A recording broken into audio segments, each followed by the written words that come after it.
Good day, everybody. Thank you very much for tuning into Itumeleng M Productions Facebook page, where we will be hosting the 4th annual Women in Business and Leadership Seminar. I have a lot of women that are lined up that will be talking about different topics, that will be talking about different issues that women face, given that this is Women's Month. What a way, to start the month. What a way to celebrate ourselves as women. The theme that I had chosen is you educate a woman, you educate a nation. Hence, we have a variety of topics that we will be talking about that has to do with developing and empowering women. I am the first speaker, and I had chosen to speak about self-love and women love in general, because I believe as we are celebrating women, it is important to really love ourselves and love each other as women. So talking about self-love, I know as women we love trends, we follow trends, and I often see this as one of those hashtags that we continuously use, whether we are posting ourselves on Instagram, on Facebook, or whatever social media platform. We usually end it with self-love. And for me, it always raises a question to say, what do we actually mean by this self-love? Is it about the handbag that we are carrying that day, the outfit that we are wearing that day, or the makeup, or the nice hairdo that we have? For me, self-love goes beyond those items. As much as it's very nice to take care of ourselves and pamper ourselves, but self-love for me goes beyond that. And I hope with what I will be sharing, we will be able to self-introspect, to also just continuously talk about it and share this information amongst ourselves as women.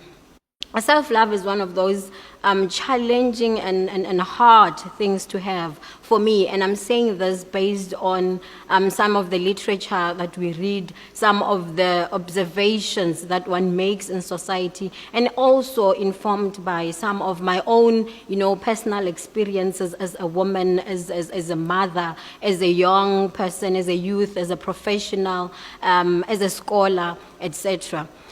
For me, it has to do with quite a lot of things.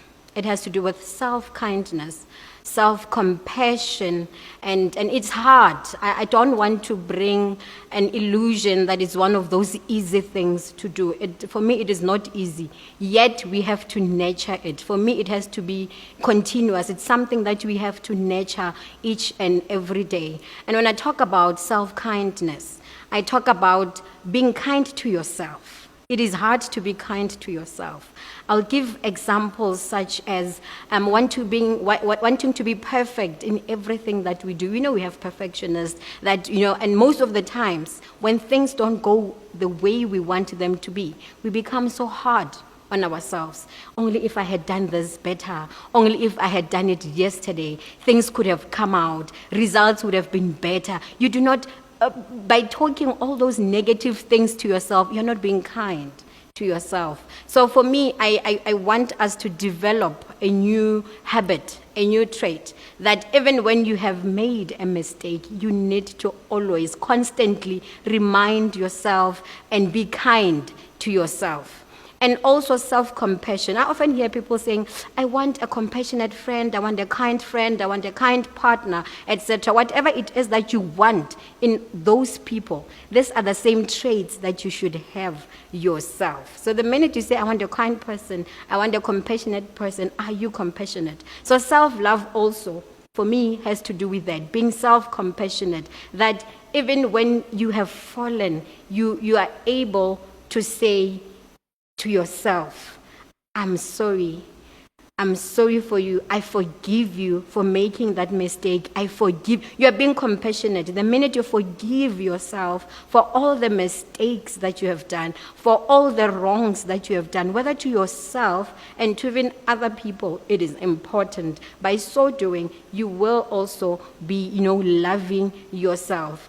And also self-love for me has to do with the third attribute, that is being aware of the differences amongst people for humanity's sake. For example, we live around people that have different, personalities, different attributes. And when you had an encounters with one of those persons or one of those people, be it in a restaurant, be it in a mall, be it at work, be it in an argument, whatsoever, we normally take that feeling innate inside ourselves that it will bother you for that day, for tomorrow, for etc. But if we teach ourselves to recognize differences in other people for humanity's sake, it becomes easier that even when you had an encounters with somebody, for example, that had a different view from yourself or that had a different opinion or feeling towards you, you're not going to punish yourself hard for even things that were not even said by you. But we often take them in ourselves that it affects you more than actually that person that had said that particular negativity or that had said that different opinion for you. And the minute you punish yourself that much, the minute you do not recognize those differences, they're going to affect you. Even if it's not that day, but long term, somehow unconsciously, it will sit behind your mind that even tomorrow when you are to go to a mall, it will constantly remind you, ish, Kanamo, that's where I had met that one person. And somehow you live with that feeling. It is not a nice feeling to live with. And the minute you carry it in yourself, then you will not be loving yourself enough. And also, self-love for me is protecting your inner peace at all costs. One of those challenging or hard attributes as well that I must say that they are hard, to have. Inner peace is expensive in such a way that it does not only involve you now. It has to do with many other factors that, surround us.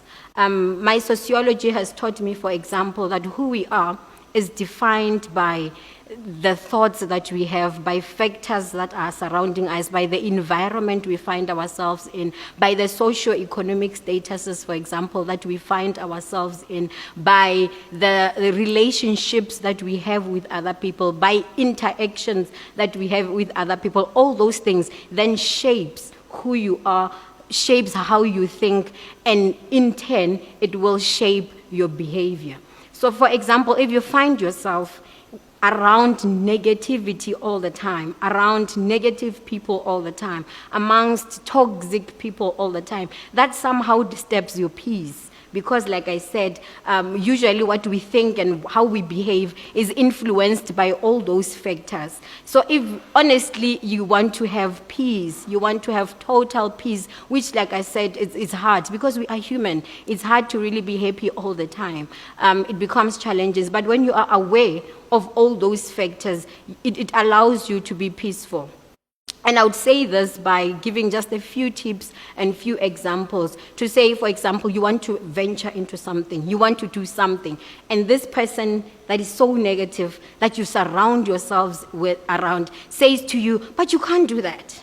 That is difficult. No, darling, if you want to do it, pursue it. There's nothing as impossible. Usually people project their own fears, their own failures, and make it look like it is impossible for everybody. Yes, it could be impossible for this person. It could have been a challenge for the other person. But then what informs you that it will be a challenge to you? So such thoughts, such people, I usually encourage people that I talk to, people that I interact with, that do not allow, negativity to overcloud you. There's nothing wrong in consulting and looking for advices, but check and judge and assess from what spirit is that coming out for. Is it to build? Is it to empower? Is it to uplift you? Is it to educate you or make you aware of other, things? So that is the most important thing as well, to shy away from toxic negativity issues, because they create that fear that we do not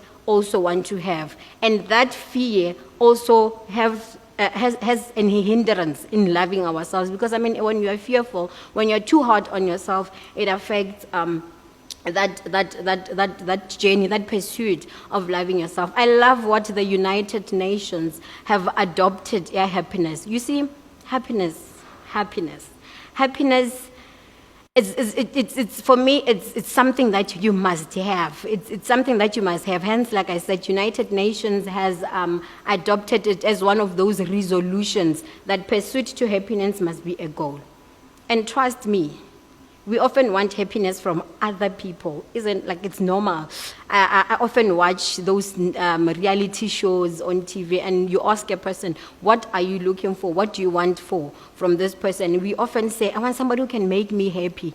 And I'm like, wow, that's a bit unfair to expect somebody to make you happy, because it's even hard for oneself to make themselves happy. I mean, why when you are sad, you become sad and you're unable to be happy? It is because it is hard to make the next person totally happy. So it is very important that as a women, we should try as much as we can to make ourselves happy all the time.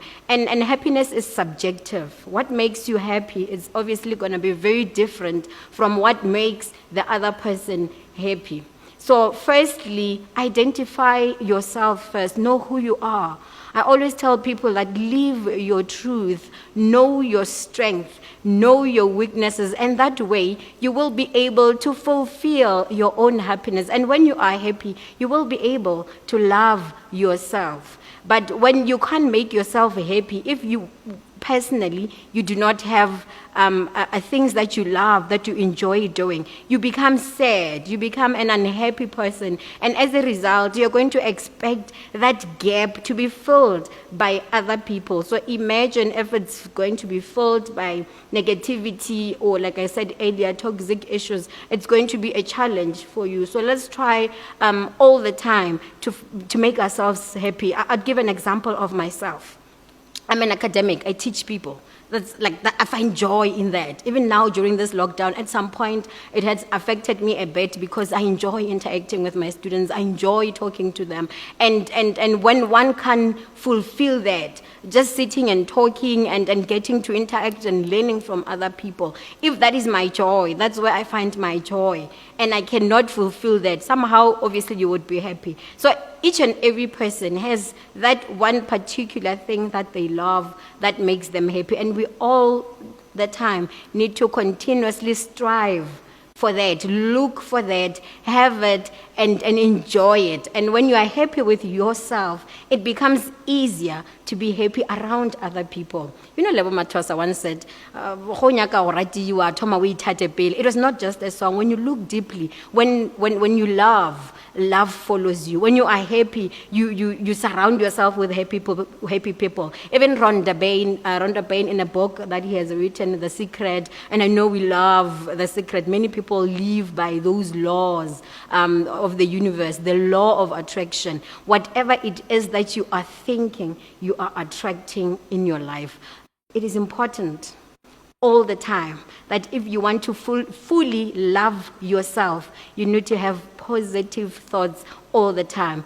In the morning, when you wake up, start your day with positive thoughts, because that will influence how your day is going to turn out,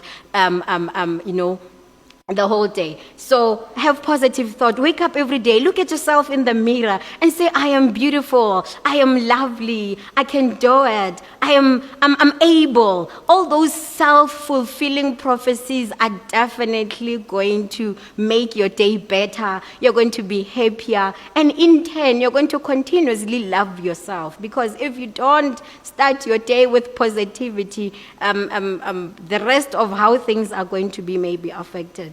And also, not pushing yourself. We live during this COVID-19 pandemic times where it has caused a lot of anxiety, it has caused a lot of stress, it has caused a lot of panic. But I want to reassure women that even during these times, constantly remind yourself that you are beautiful, you are able, to not beat yourself up. Love yourself wholeheartedly. Before we can actually portray that love through our materialistic things, let's first love ourselves. And like I said, loving ourselves has to do with those inner things that we must have. Being kind to yourself, being compassionate to yourself, and most importantly, being aware of the differences that we have as people around. And quickly, lastly, around women love generally. You see, when we have all those attributes, when you love yourself, when you put yourself first, when you acknowledge your weaknesses and rectify them, when you think positively, it becomes much easier to even love other women.